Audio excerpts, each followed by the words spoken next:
ഈ ചാടിത്തുള്ളി പോകുന്നത് ഒരുപാട് കാലമായി എൻ്റെ ബക്കറ്റ് ലിസ്റ്റിൽ കിടന്ന് ഞാൻ കണ്ട സ്വപ്നം ഞങ്ങളുടെ സ്വപ്നമായ നഗരത്തിലേക്കാണ്.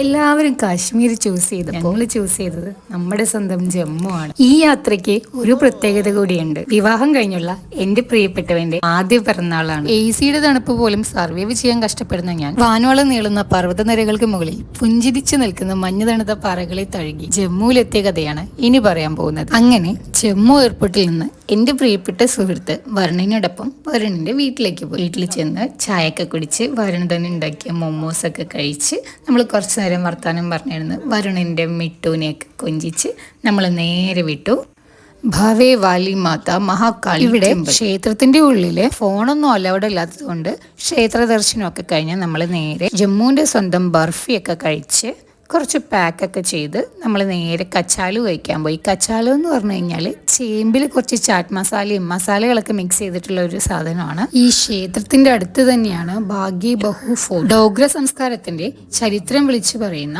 ഒന്നാണ് നമ്മുടെ ഈ ബാഗു ബഹു ഫോർട്ട്. ചരിത്രപരമായി സമ്പന്നമായ ബാഹു ഫോർട്ടിനോട് ചേർന്നുള്ള ഒരു മനോഹരമായ ഉദ്യാനമാണ് ബാഗെ ബഹു പാർക്ക്. ഇവിടെ നിന്ന് നോക്കിയാൽ തവി ബ്രിഡ്ജും തവി നദിയും കാണാൻ പറ്റും. ശേഷം ഞങ്ങൾ പോയത് ജമ്മുവിൽ സ്പെഷ്യലായിട്ട് കിട്ടുന്ന കലാടി കുൽച്ച കഴിക്കാനാണ്. രുചി വൈഭവങ്ങൾ ഇതുകൊണ്ടൊന്നും തീർന്നില്ല. ഫ്രീസ്ഡ് മൊമോസ് മാത്രം കഴിച്ചിട്ടില്ല. ഞാൻ ആദ്യമായിട്ടാണ് ഇങ്ങനെ ഒരു മൊമോസ് കഴിക്കുന്നത്. അങ്ങനെ വീട്ടിലെത്തി മിട്ടുവിനെയൊക്കെ കളിപ്പിച്ചിരിക്കുമ്പോഴാണ് നമ്മുടെ നൈബേഴ്സ് വന്നത്. ഇവിടെ എന്നെ ആകർഷിച്ച ഒന്നാണ് ചെറുപ്പത്തിലെ മുതിർന്നവരെ ബഹുമാനിക്കാൻ പഠിപ്പിക്കുന്ന ഒന്ന്.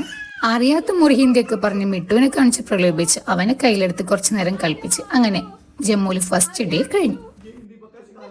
പിറ്റേന്ന് വരും നമ്മളെ കൊണ്ടുപോയത് കേരള പ്രൊഡക്ട്സ് മാത്രം കിട്ടുന്ന മലയാളി ചേട്ടന്റെ ഷോപ്പിലേക്കും ശേഷം അമർ മഹൽ പാലസിലേക്കുമാണ്. ജമ്മു നഗരത്തിലെ തവി നദിക്ക് തെക്കേ ഭാഗത്തായിട്ടാണ് അമർ മഹൽ പാലസ് സ്ഥിതി ചെയ്യുന്നത്. 1862 രാജാ അമർ സിംഗ് നിർമ്മിച്ച ഈ കൊട്ടാരം ഫ്രഞ്ച് കോണ്ടിനെന്റൽ കാസിൽ ആർക്കിടെക്ചർ സ്റ്റൈലിൽ റെഡ് സാൻഡ് സ്റ്റോണും ബ്രിക്കും ഉപയോഗിച്ചാണ് പണിതത്. ഇവിടെ ഡോഗ്ര രാജവംശത്തിന്റെ ചിത്രങ്ങളും ആയുധങ്ങളും കോയിൻസ് ഒക്കെ ഡിസ്പ്ലേ ചെയ്തിട്ടുണ്ട്. ഇവിടെ ഓരോ ഭിത്തിയും ഓരോ ചരിത്രം പറയുന്നുണ്ട്.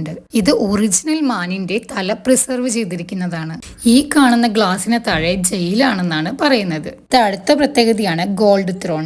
ഏകദേശം 120 കിലോ വരുന്ന സ്വർണ്ണ രാജ്യ സിംഹാസനമാണ് നമ്മൾ ഈ കാണുന്നത്. അങ്ങനെ അവിടെ നിന്നിറങ്ങി തണുപ്പത്തൊരു ഫ്രഷ് ജ്യൂസ് കുടിക്കാന്നാണ്. ജ്യൂസൊക്കെ കുടിച്ച് ഞങ്ങൾ നേരെ ജമ്മുവിന്റെ തെരുവിലേക്ക് ഇറങ്ങി. ഇവിടെ എന്നെ കാത്തിരുന്നത് ജീവിതത്തിൽ ഞാൻ ഇതുവരെ കഴിച്ചിട്ടില്ലാത്ത ഒരുപാട് ഫുഡ് ഐറ്റംസ് ആയിരുന്നു. നമ്മൾ ഈ കാണുന്നതാണ് ഖഡാ ദൂത്ത്. പാലില് മഞ്ഞളും ജിഞ്ചറും ചേർത്ത് ശേഷം ആൽമണ്ട്, കാഷ്യൂ, ഡേറ്റ്സ്, പിസ്ത, സഫ്രോൺ ഇതെല്ലാം പേസ്റ്റ് ആക്കി തിളച്ച് മറിയുന്ന പാലിലേക്കിട്ട് കുറച്ച് ഷുഗറും ചേർത്ത് നമുക്ക് ഇങ്ങോട്ട് തരുന്നതാണ് ഖഡാ ദൂത്ത്. ഇത് നമ്മൾ പോയത് സോയ ചാപ്പിന്റെ ഷോപ്പിലേക്കാണ്. ഇവിടെ tandoori soya chaap, malai soya chaap, Afghani soya chaap and kadai soya chaap അങ്ങനെ കുറേ വെറൈറ്റീസ് ഓഫ് ചാപ്സ് ഉണ്ടായിരുന്നു. സോയാബീൻ്റെ ഫ്ലോറും വീറ്റ് ഫ്ലോറും ഒക്കെ യൂസ് ചെയ്തിട്ടാണ് ഈ സോയ ചാപ്പ് ഉണ്ടാക്കുന്നത്. സംഭവം വെറൈറ്റി ആണെങ്കിലും എനിക്കതിൻ്റെ ടേസ്റ്റ് അത്രയ്ക്ക് അങ്ങോട്ട് ഇഷ്ടമായില്ല. പിന്നീട് നമ്മൾ പോയത് വരുണിന്റെ നൈബറിന്റെ വീട്ടിലേക്കാണ്. ഞങ്ങൾ പോയ സമയത്ത് എല്ലാ ഫാമിലി മെമ്പേഴ്സും തീക്ക് ചുറ്റും കൂടിയിരുന്ന് പപ്പടവും ചട്നിയൊക്കെ കഴിക്കുന്നത് എനിക്കൊരു വേറിട്ട അനുഭവമായിരുന്നു.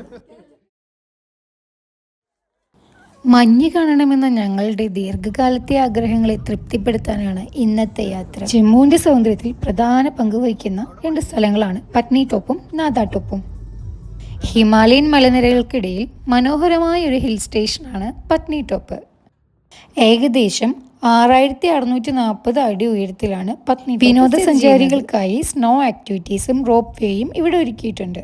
ഹൃദഭാഗ്യവശാൽ പത്നി ടോപ്പിൽ നല്ല വെയിലായതിനാൽ ഞങ്ങൾക്ക് മഞ്ഞ് കാണാൻ പറ്റിയില്ല. അങ്ങനെ പ്ലാൻ ബി എക്സിക്യൂട്ട് ചെയ്യാൻ തീരുമാനിച്ച് അകലെ കണ്ട മഞ്ഞുമലകളെ ലക്ഷ്യമിട്ട് ഒറ്റ മൈൻഡിൽ ഞങ്ങൾ നാദാ ടോപ്പിലേക്ക് വിട്ടു.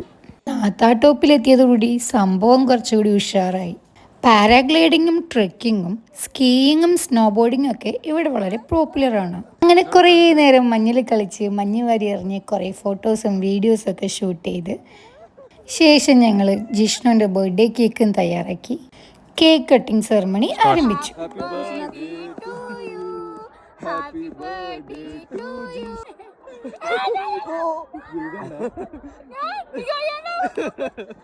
നമ്മുടെ ഗൈഡ് ആൾ നല്ല എന്റർടൈനിങ് ആയിരുന്നു. മഞ്ഞിൽ നടന്നതും കാല് സ്കിഡായതും മൂടും കുത്തി ഞാൻ വീണതും ആരോടും പറഞ്ഞില്ലെങ്കിലും സ്ലെഡിങ് ടൈമിൽ നല്ല ഒന്നാന്തരം വീഴ്ച കിട്ടിയത് ജിഷ്ണുവിൻ്റെ ക്യാമറ കണ്ണുകളിൽ പതിഞ്ഞതിനാൽ ഒരു കൗതുകത്തിന് ഇതിവിടെ കിടക്കട്ടെ. അങ്ങനെ വീണ നാണക്കേട് മറിക്കാൻ ജിഷ്ണു വീഴുന്നത് ഷൂട്ട് ചെയ്യാൻ വേണ്ടി മാറി നിന്ന ഞാൻ വീണ്ടും ശശിയായി. ഞങ്ങളുടെ ക്യാമറ കണ്ണുകളെ പേടിച്ച് മാറി നിന്ന വരുണിനെയും കൊണ്ട് നാദാ ടോപ്പിന് ടാറ്റ ബൈയൊക്കെ പറഞ്ഞ് ഞങ്ങൾ മലയിറങ്ങി. പോകുന്ന വഴിയിൽ അധികം ആരുമില്ലാത്ത നല്ല അടിപൊളി കുറേ സ്പോട്ടുകളൊക്കെ ഉണ്ടായിരുന്നു. ഞാനിവിടെ പ്രകൃതി ഭംഗിയൊക്കെ ആസ്വദിച്ച് നിൽക്കുന്ന സമയത്ത് വരുണും ജിഷ്ണു അവിടെ നല്ല ചൂട് മാഗിയും ചായയും കുടിക്കാൻ പോയിരിക്കുകയായിരുന്നു. അങ്ങനെ ഞാനും വാങ്ങി നല്ല ചൂട് മാഗി. അവിടെ കുറെ ഹിന്ദി ചേട്ടന്മാർ വാതോരാതെ ഹിന്ദിയിൽ എന്നോട് എന്തൊക്കെയോ ചോദിച്ചു. കുറച്ച് മാഗിയും വായിലിട്ട് എൻ്റെ മുറി ഹിന്ദിയും വെച്ച് എന്തൊക്കെയോ ഞാൻ മറുപടിയും പറഞ്ഞു. ഇവിടുത്തെ സ്പെഷ്യലായ സോൻ പപ്പടിയും മാമ്പപ്പടും വാങ്ങി ഞങ്ങൾ യാത്രയായി. ഇന്ന് നമ്മൾ പോകുന്നത് ജമ്മു നഗരത്തിൽ നിന്ന് ഏകദേശം 62 കിലോമീറ്റർ ദൂരെ സ്ഥിതി ചെയ്യുന്ന മാൻസർ ലേക്കിലേക്കാണ്. മാൻസർ തടാകത്തിന് മഹാഭാരതത്തിൽ ഇടം നേടിയ ഒരു ചരിത്രമുണ്ട്. പുരാതന കാലത്ത് ഈ പ്രദേശത്തിന്റെ ഭരണാധികാരിയായിരുന്നു അർജുനന്റെയും ഉൽപ്പിയുടെയും മകനായിട്ടുള്ള ബാബർ വാഹൻ. യുദ്ധത്തിന് ശേഷം ഭൂമിയുടെ മേലുള്ള തന്റെ കഴിവും പ്രതാപവും തെളിയിക്കാൻ അർജുനൻ അശ്വമേധ യജ്ഞം നടത്തുകയും ധാർ ഉധംപൂർ റോഡിനടുത്തുള്ള ഗൂൺ ഗ്രാമത്തിൽ വെച്ച് യജ്ഞത്തിന്റെ ശക്തി പ്രതീകമായ കുതിരയെ ബാബർ വാഹൻ പിടികൂടുകയും പിന്നീട് അവിടെ വെച്ച് ബാബർ വാഹൻ അർജുനനെ കൊല്ലുകയും അർജുനന്റെ തല തന്റെ അമ്മയ്ക്ക് സമർപ്പിക്കുകയും ചെയ്തു. അപ്പോഴാണ് താൻ തന്റെ പിതാവിനെയാണ് കൊന്നതെന്ന് മാതാവ് വെളിപ്പെടുത്തുന്നത്. തന്റെ പിതാവിനെ തിരികെ ലഭിക്കണമെങ്കിൽ പാതാളത്തിൽ ശേഷനാഗത്തിനെ പരാജയപ്പെടുത്തി മണിയെടുക്കണമെന്നുള്ള അമ്മയുടെ നിർദ്ദേശം അനുസരിച്ച് ബാബർ വാഹൻ തന്റെ അമ്പ് ഉപയോഗിച്ച് ഒരു തുരങ്കം നിർമ്മിക്കുകയും അതിനെ സുരങ്സർ എന്നും നാഗത്തെ കീഴ്പ്പെടുത്തി മടങ്ങി വന്ന വഴി മാൻസർ എന്നും അറിയപ്പെടുന്നു. പാതാളത്തിൽ നിന്ന് ഈ തുരങ്കത്തിലേക്ക് ജലപ്രവാഹം ഉണ്ടാവുകയും അങ്ങനെ 2 ലേക്സ് രൂപപ്പെട്ടു എന്നാണ് ഇവിടുത്തെ ഐതിഹ്യം. അങ്ങനെ കൃഷ്ണൻ അങ്കിളുടെ ഈ ഐതിഹ്യങ്ങളൊക്കെ കേട്ട് അങ്കിളിന്റെ ശിഷ്യന്റെ കലാടി കുളിച്ചും കഴിച്ച് ഞങ്ങൾ അവിടെ നിന്ന് മടങ്ങി. അങ്ങനെ പോകുന്ന വഴിക്ക് കുറേ സ്ഥലങ്ങളിലൊക്കെ നിർത്തി കുറേ ഫോട്ടോസും വീഡിയോസും ഒക്കെ എടുത്ത് ഞങ്ങൾ നേരെ ജമ്മുവിലെത്തി. പിന്നെ അങ്കിളിന് റെസ്റ്റ് കൊടുത്ത് വീണ്ടും വരുണിനെയും കൊണ്ട് ഞങ്ങൾ ഇതേ സ്ട്രീറ്റിലൊക്കെ പോയി പാനിപ്പൂരിയും മസാലപ്പൂരിയൊക്കെ കഴിച്ചു. അവിടുത്തെ നല്ല അടിപൊളി സ്വീറ്റ്സ് ഒക്കെ ട്രൈ ചെയ്തു. ജമ്മു ടൗൺ എക്സ്പ്ലോർ ചെയ്യാൻ വേണ്ടി ഇറങ്ങി. ഇതാണ് അവിടുത്തെ ലോക്കൽ ബസ്. ശേഷം നമ്മൾ നടന്ന് ജമ്മു മാർക്കറ്റിലേക്ക് കയറി. മാർക്കറ്റിൻ്റെ ഉള്ളിൽ തന്നെയായിട്ട് പുരാതനമായ ഒരു ക്ഷേത്രവും സ്ഥിതി ചെയ്യുന്നുണ്ട്. ശേഷം നമ്മൾ ജമ്മുവിൽ ജമ്മു ന്യൂ ഇയർ എക്സിബിഷന് കയറി. കുറേ വെറൈറ്റി ആയിട്ടുള്ള ക്രാഫ്റ്റും ആർട്ടും ഗെയിംസും ഒക്കെ ആയിട്ട് എക്സിബിഷൻ നല്ല അടിപൊളിയായിരുന്നു. അങ്ങനെ നമ്മൾ നേരെ തിരിച്ച് വീണ്ടും വീട്ടിലേക്ക്. ഇന്ന് നമ്മുടെ ജമ്മുവിലെ ലാസ്റ്റ് ഡേ ആണ്.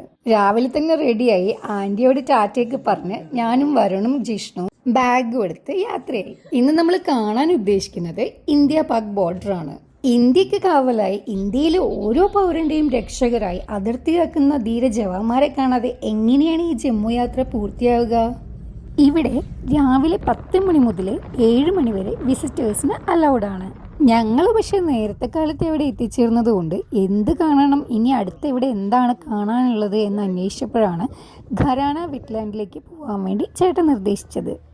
ഏക്കറുകളോളം നീണ്ടു കിടക്കുന്ന ഈ വെറ്റ്ലാൻഡിലേക്ക് ഒക്ടോബർ മാർച്ച് മാസങ്ങളിൽ മഞ്ഞുകാലത്ത് മംഗോളിയ, ടിബറ്റ്, ചൈന തുടങ്ങിയ ഇടങ്ങളിൽ നിന്ന് മൈഗ്രേറ്റ് ചെയ്ത് പക്ഷികൾ ഇവിടെ എത്താറുണ്ട്.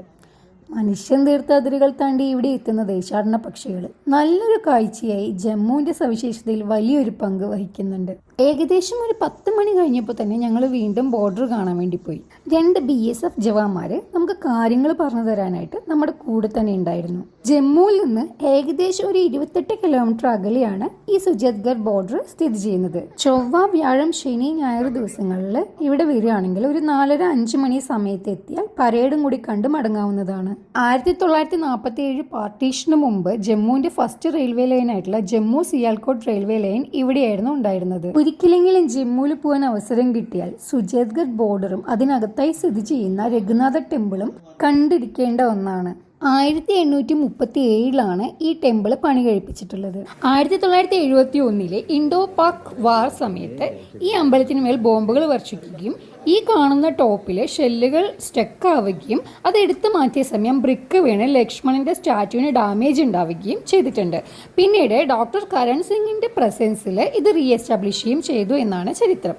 അങ്ങനെ നമ്മുടെ ലിസ്റ്റിലെ അവസാന സ്ഥലമായ ബോർഡറും കണ്ട് അങ്കിളിനും വരുണൊക്കെ ടാറ്റ ബൈ ബൈ ഒക്കെ പറഞ്ഞ് ഞങ്ങളിത് എയർപോർട്ടിൻ്റെ ഉള്ളിലേക്ക് പോവുകയാണ്. ജമ്മു എയർപോർട്ട് ബാക്കിയുള്ള എയർപോർട്ടിനെ വെച്ച് കമ്പയർ ചെയ്യുന്ന സമയത്ത് എക്സ്ട്രീം ചെക്കിംഗ് ഉള്ള സ്ഥലമാണ്. ഏകദേശം ഒരു 4 സെക്യൂരിറ്റി ചെക്കിങ് കഴിഞ്ഞിട്ടാണ് ഞങ്ങൾ ഫ്ലൈറ്റിൽ കയറിയത്.